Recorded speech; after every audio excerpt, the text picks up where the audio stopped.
Today in this video, I show you how to enable Google Authenticator on Binance. For this, you have to open Binance app. Now click on this icon.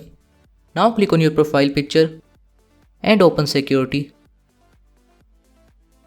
Now you have to select and open Authenticator app and download Google Authenticator on your device by this option, download Authenticator app. After downloading, you have to go back and click on enable. Now you have to open your Gmail app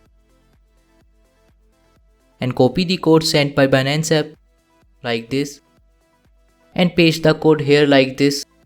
Now copy this 16-digit key and open Google Authenticator app. Click on this plus icon. Select enter a setup key. Click on your key and paste the key you copied here like this. Click on account name and type the name you want and then click on add. Now you have to copy this code and open Binance app. Click on next.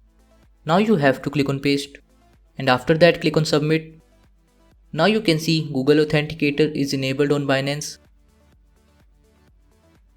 Now if you log in your Binance ID on other device, then you have to enter the code from Google Authenticator after typing your password, and this code changes every second. So this is how you can enable Google Authenticator on Binance. Thank you for watching this video. Please like this video and subscribe to my channel for more interesting videos like this.